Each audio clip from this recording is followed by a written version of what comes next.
Good morning बच्चों। बेटा आज हम लोग क्लास 10 बायोलॉजी में देखेंगे। नेक्स्ट टॉपिक है रेस्पिरेशन।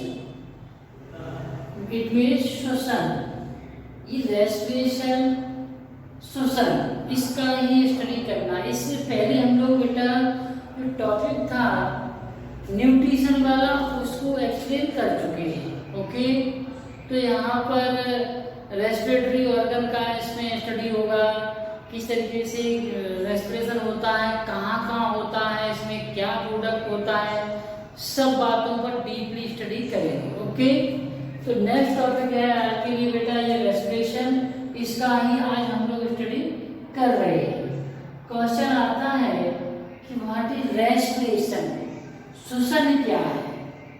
मोस्टली बच्चे क्या कहते हैं कि ऑक्सीजन का लेना मतलब ग्रहण करना एंड ऑक्सीजन CO2 का निकालना, intake of the O2 and exhale the CO2।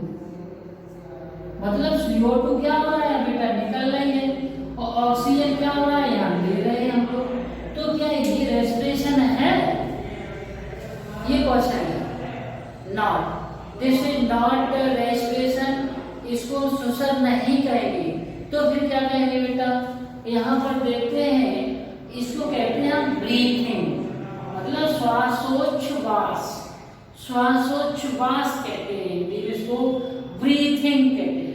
This is called as breathing, मतलब intake of the O2 and exhale the CO2 is called as breathing. Oxygen का लेना, CO2 का बाहर निकालना क्या कहलाता है बेटा, ब्रीथिंग कहलाता है, नॉट रेस्पिरेशन। इसको हम श्वसन न कहकर क्या कहेंगे, श्वासोच्छ्वास कहेंगे। ठीक, तो अब आपको पता चल गया होगा कि श्वासोच्छ्वास क्या है, ऑक्सीजन का लेना, CO2 का बाहर निकालना क्या कहलाता है, ब्रीथिंग या श्वासोच्छ्वास कहलाता है, इसको श्वसन नहीं कहते। तो फिर श्वसन क्या है? श्वसन क्रिया में बेटा क्या होता है कि break down of the food, मतलब यहाँ ग्लूकोज है C6H12O4O6, तो इसको जो ग्लूकोज है मतलब break down of the glucose with the help of O2, किसकी सहायता से, ऑक्सीजन की सहायता से, या absence of the O2 is called as respiration. मतलब यहाँ पर जो देखा है ऑक्सीजन की हेल्प से भी हो सकता है या फिर बिना ऑक्सीजन की भी हेल्प से हो सकता है। तो रियली में जो रिएक्शन बेटा यहाँ पर है ऑक्सीजन की हेल्प से करेंगे किस तरीके से हो जाएगा, तो यहाँ C6O2 प्लस 6C6H12O6 और क्या बन रहा है 6CO2 एंड 6H2O और एनर्जी का फॉर्मेशन हो रहा है। ऐसे ही रिएक्शन आपने कहीं और भी देखा होगा, किसी ने कहीं देखा बेटा, देखा तो बताइए। ये जो रिएक्शन होता है आपने देखा होगा, मतलब जस्ट उल्टा है, C6H12O6 और वहां क्या लिखा जाता है एरो ग्रुप पर, सनलाइट एंड क्लोरोफिल। तो इस तरीके से क्या बन जाता है, ग्लूकोज का फॉर्मेशन बन जाता है, हो जाता है, और इसी तरीके से ऑक्सीजन बाहर निकलती है। मतलब ये जो रेस्पिरेशन की जो रिएक्शंस है बेटा, वो just opposite the photosynthesis. Photosynthesis की रिएक्शन के एकदम उल्टी प्रोसेस होती है, जो इससे पहले वीडियो में हमने एक्सप्लेन भी किया था फोटोसिंथेसिस को। तो आज ये देखें रेस्पिरेशन जस्ट उल्टा है, वहां पर ऑक्सीजन का फॉर्मेशन हुआ था एंड ग्लूकोज बना था, और यूटिलाइज क्या हुआ था CO2 और H2O, लेकिन यहाँ यूटिलाइज हो रहा है O2 एंड ग्लूकोज, और फॉर्मेशन किसका हो रहा है, कार्बन डाइऑक्साइड और जल का। मतलब उल्टा रिएक्शन है, रिवर्सिबल प्रोपोर्शनल। तो एक याद कर लेंगे, चाहे प्रकाश संश्लेषण कर लेंगे तो आपको रेस्पिरेशन के अपने आप लर्न हो जाएगी, रेस्पिरेशन कर लेंगे तो फोटोसिंथेसिस का, लगभग एक दूसरे के उल्टा है। ठीक, तो यहाँ पे एनर्जी का फॉर्मेशन होता, ऊर्जा बनती है कितनी, 673 किलो कैलोरी। इसका ग्लूकोज में एक मॉलिक्यूल में ब्रेक डाउन होने से, किसकी प्रेजेंस में, presence of the oxygen. Oxygen की उपस्थिति में ग्लूकोज के ब्रेक डाउन की प्रक्रिया को क्या कहते हैं, रेस्पिरेशन या श्वसन कहते हैं। ओके बेटा, तो रेस्पिरेशन को आप इस तरीके से या तो ग्लूकोज की प्रेजेंस में भी हो सकता है या फिर एब्सेंस में भी। प्रेजेंस में लिखते फिर भी रॉन्ग नहीं है, तो वहाँ आप ये जोड़ सकते हैं, break down of the glucose, presence of the O2 और absence of the O2 is called a respiration. Okay, तो इस तरीके से चाहे ऑक्सीजन हो या ना हो, क्या फॉर्मेशन हो एनर्जी, इसको ही क्या कहते हैं, रेस्पिरेशन कहते हैं। ओके, अब ये आपको रेस्पिरेशन आप पता चला है। Respiration takes place in the cell, मतलब हर कोशिका के अंदर होता है, not outside of the cell, inner side of the cell. अब सेल के अंदर ही रेस्पिरेशन की प्रोसेस होगी, बाहर नहीं होगी। जैसे ऑक्सीजन पहुंचना, CO2 निकलना, इसको आपने कहा था रेस्पिरेशन। ये रेस्पिरेशन नहीं बेटा, ये जो ब्रीथिंग था, रेस्पिरेशन ये आपको समझाया गया है। ये सब कुछ कहाँ होना है, ये सेल है और इसी सेल के अंदर ही होना है। जैसे न्यूक्लियस, ये न्यूक्लियस और ये क्या है, साइटोप्लाज्म है। इसी साइटोप्लाज्म में स्पेशल ऑर्गन होता है, इसको कहते हैं माइटोकॉन्ड्रिया। माइटोकॉन्ड्रिया, जो क्लास आपने 9th में पढ़ा होगा, माइटोकॉन्ड्रिया। माइटोकॉन्ड्रिया को क्या कहते हैं, mitochondria is called power house of the cell. Power house, power house mitochondria को कहते हैं। क्यों कहते हैं बेटा, क्योंकि यहाँ जो साइटोप्लाज्म है, जो ग्लूकोज बाहर से आया था उसमें जाएगा, यहाँ भी इसका ब्रेक डाउन होगा, मतलब रेस्पिरेशन यहाँ से स्टार्ट हुआ है और फिर माइटोकॉन्ड्रिया के अंदर जाएगा, तो यहाँ पे एनर्जी बनेगी, साथ साथ माइटोकॉन्ड्रिया इससे कई गुना ज्यादा बनती है। So mitochondria is called power house of the cell. तो इसको बाद में पढ़ेंगे हम लोग, पहले इसको समझ लेते हैं। तो ये रिएक्शन आपको पता चल गया है, श्वसन की है, रेस्पिरेशन की है, इसको लिखना बेटा। रेस्पिरेशन, ब्रीथिंग, ये भी पता चल गया है क्या होता है, intake of the O2 and exchange the CO2 is called as respiration. वो ब्रीथिंग, श्वासोच्छ्वास को कहते हैं। अब इसमें ऑर्गन क्या क्या काम आते हैं उसको देख लीजिए, बड़ा सा करके बनाया है, इससे आपकी समझ में आए, कंफ्यूजन ना हो, उसमें अलग तरीके से यहाँ कुछ अलग तरीके से आपको दिखाई देगा। ठीक है बेटा, यहाँ पर देखते हैं एक क्या होता है, एक नलीनुमा स्ट्रक्चर होती है, ठीक, जो कहाँ खुलती है, बाहर की तरफ खुलती है। उसमें कितने पार्ट होते हैं, 2 होती, तो एक ही नली है, ट्यूब एक ही होती है, लेकिन बेटा बीच में यहाँ क्या बन गया, एक पार्टीशन बन गया, इसको क्या कहते हैं, सेप्टा। सेप्टा बनने के कारण से 2 भागों में प्रतीत होता है, मतलब हमारे नाक में कितने भाग लग रहे हैं, 2। हकीकत में एक ही नली होती है, बीच में एक सेप्टा बन जाने के कारण 2 पार्ट में डिवाइड हो जाती है। अर्थात ये जो कहाँ खुलते हैं, बाहर की तरफ खुलते हैं, इसको कहते हैं क्या, नॉस्ट्रिल। नॉस्ट्रिल में यहाँ पर देखते हैं बेटा कि यहाँ कुछ छोटे छोटे स्ट्रक्चर दिखाई दे रही है। यहाँ पर इस स्ट्रक्चर को क्या हो सकते हैं, आपको आइडिया लगाइए। दैट इज कॉल्ड एज, जो स्मॉल स्ट्रक्चर है इसको हम हेयर कहते हैं। क्या होते हैं, हेयर। ये हेयर बड़े इंपॉर्टेंट होते हैं, क्योंकि धूल मिट्टी है या और भी तमाम गंदगी संग की चीजें होती हैं, उसको इस नाक में या लंग्स में जाने से रोकते हैं। तो हेयर का बड़ा इंपॉर्टेंट रोल है, कहाँ, बाहर नॉस्ट्रिल की तरफ, बाहर की तरफ होते हैं नॉस्ट्रिल में। ओके, इसके बाद पीछे की तरफ चलते हुए आए, एक सेप्टा हमें मिला, पार्टीशन इसको कहते हैं। इसी पार्टीशन पर चिपचिपा पदार्थ निकलता है, अंदर वाली दीवारों में, इसमें भी और इधर भी, ठीक, इसके भी इधर उधर।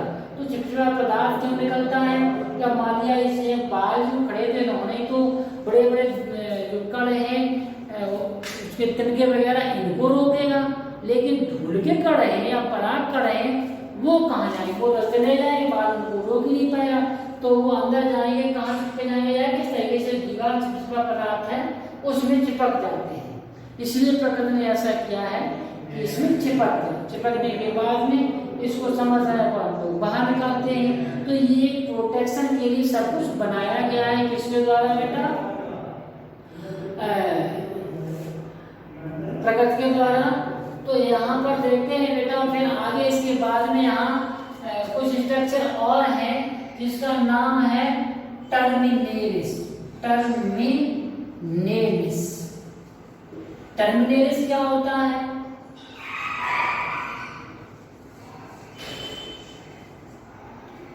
टर्मिनेलिस, टर्मिनेलिस मतलब जैसा नाम से लग रहा है टर्मिनेट करना, मतलब घुमाना। जैसे कि हम ठंडी में बाहर टहलते हैं तो बाहर टेम्परेचर मान लेते हैं 0 डिग्री है या -2 है, -4 है, -5 है, फिर भी हम पर प्रभाव नहीं पड़ता, या बहुत ज़्यादा लू चल रही है फिर भी नहीं प्रभाव पड़ रहा। ऐसा क्यों? क्या बॉडी का टेम्परेचर आपका ज़्यादा हो गया? ऐसा नहीं, ना घटता है ना बढ़ता, बॉडी का टेम्परेचर तो उतना ही रहता है। कितना होता है हमारे बॉडी का टेम्परेचर बेटा? 37 degree Celsius. Okay, 37 degree Celsius रहता है। लेकिन जब माइनस में है टेम्परेचर तो हमारे फेफड़ों को नुकसान क्यों नहीं होता? तो इसलिए नहीं होता बेटा कि यहाँ पर बहुत पतली पतली ब्लड नलिकाएं हैं। जब ब्लड नलिकाएं हैं तो पूरे बॉडी में टेम्परेचर उतना है उतना यहाँ होगा, नोज में भी। अब जब एयर यहाँ से नॉर्थ होगा इसके अंदर जाएगी, जब टर्मिनेलिस क्या करते हैं उसको घुमाते हैं, राउंड करते, मूव कराते हैं या घूमेगी वायर, तो इसके जो ब्लड नलिकाएं उनके संपर्क में आएगी और कैसी होगी? फिर हीट होगी, मतलब गर्म होगी। जो बॉडी का टेम्परेचर था, ब्लड का था, उतना ही बाहर वाली वायु का हो जाएगा। और जब वायु अंदर जाएगी लंग्स में तो हमारे लंग्स को कोई नुकसान नहीं करेगी, चाहे बाहर ज़्यादा हो टेम्परेचर चाहे कम हो। टेम्परेचर क्या करते हैं? नॉर्मल बनाने का काम करते हैं बाहर वाली विंड हमारे बॉडी के टेम्परेचर पे आता है। ये टेम्परेचर का काम था। ऐसे ही बेटा यहाँ पीछे की तरफ और कुछ स्पेशल टाइप की ग्लैंड होती हैं, यहाँ पर कह सकते हैं इनको कह सकते हैं हम नीडेरियन ग्लैंड। ये नीडेरियन ग्लैंड क्या करती है? ये हमें किसी भी चीज को सूंघने का एहसास कराती है।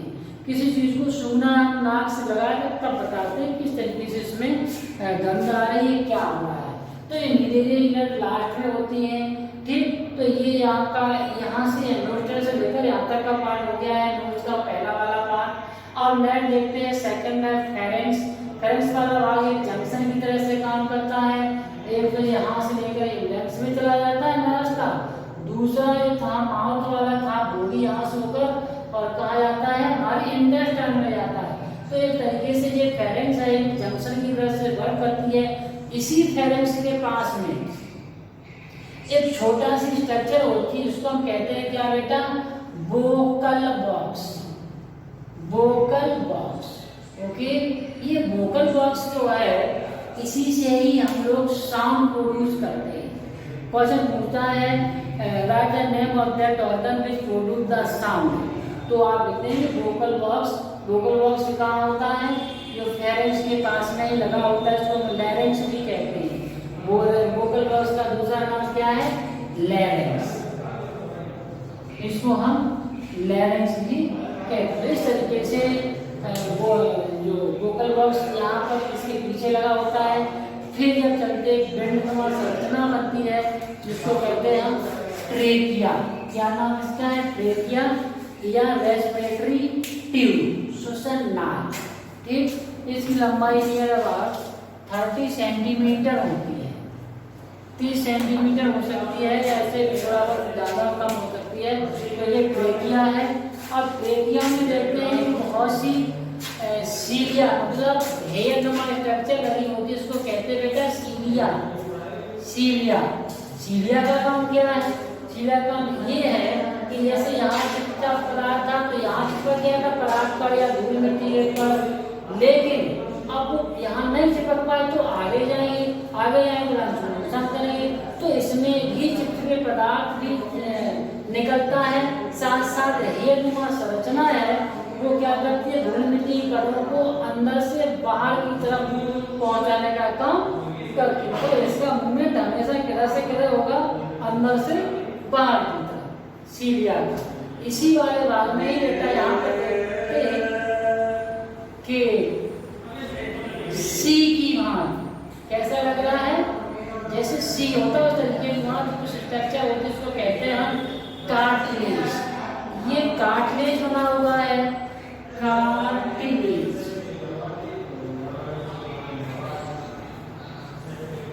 कार्टिलेज की बनी होती हैं सिनेमा स्ट्रक्चर्स, इनका काम ये है कि इस ट्यूब को पिचकने से रोक देना। मतलब कहीं ऐसा ना हो कि ये पिचक जाए, जैसे कि पाइप में पानी चल रहा है तब तो ये पाइप खुला हुआ है, पानी नहीं होता तब वो पिचक जाता है। तो ये जो है इसको पिचकने से रोक देती है ट्रेकिया की, अंदर की तरफ होती है ट्रेकिया की दीवारों में लगी होती है। ओके, तो ये हो गया है कार्टिलेज की बनी होती है सिनेमा स्ट्रक्चर्स, ये सीढ़ियाँ हो गया। अब नेक्स्ट नीचे की तरफ ये है फर्स्ट रेस्पिरेटरी जो ट्यूब थी वो 2 भागों में डिवाइड हो जाती है, फिर ये 3 भागों में, फिर 4, इस तरीके से बहुत भागों में डिवाइड होते होते अंत में फिर क्या बन जाता है लंग्स एल्वियोलाई। तो लंग्स एल्वियोलाई जो है बेटा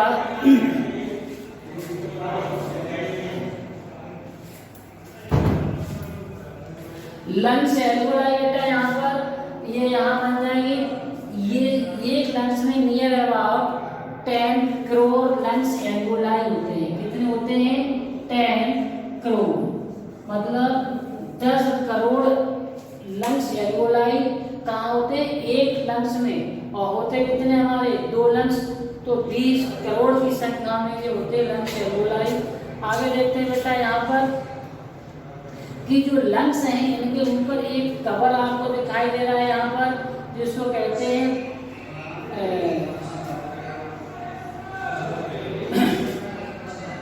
प्लूरल मेम्ब्रेन। इसको प्लूरल मेम्ब्रेन कहेंगे, ठीक है बेटा, कैविटी में कहकर प्लूरल मेम्ब्रेन इसको कहेंगे, मेम्ब्रेन। और ये हो जाएगा फुफ्फुस आवरण। तो प्लूरल मेम्ब्रेन बेटा देखते हैं कि एक कवरिंग है इसके ऊपर, ये क्या करता है? इसकी लंग्स की प्रोटेक्शन करने में हेल्प करता है। ओके, और इसी में ही देखते हैं यहाँ पर कुछ फ्लूइड भरा होता है। इसी फ्लूइड का नाम हम कह सकते हैं, ये फ्लूइड क्या है? फ्लूइड भरा होता है कि इसको कह देते हैं हम प्लूरल फ्लूइड। यहाँ प्लूरल फ्लूइड भी कह सकते हैं, जो कहाँ बना होगा? प्लूरल कैविटी के अंदर प्लूरल फ्लूइड बना होता है फ्लड। ये क्या करता है? लंग्स जब हम लोग दौड़ते हैं या भागते हैं, कूदते हैं, तो ये जर्किंग से इसकी प्रोटेक्शन करता है और इसके साइज को मेंटेन बनाए रखने का काम भी करता है। तो इस तरीके से जो देखते हैं बेटा, राइट लंग्स जो होता है थोड़ा सा लेंदी होता है, लेफ्ट की अपेक्षा कुछ बड़ा सा होता है, ठीक, और फंक्शन भी बहुत ज़्यादा करता है। तो इस तरीके से आज के लिए बस इतना ही रखिए रेस्पिरेशन में। फिर नेक्स्ट कल हम लोग पढ़ेंगे कि रेस्पिरेशन में जो सेल के अंदर कैसे होता है, कहाँ होता है, उस टॉपिक। ओके, इतना आप लोग तैयार करिए और नोट्स भी बनाते चलिए, डायग्राम भी बनाइए। ओके, आज के लिए बस इतना ही। थैंक्स।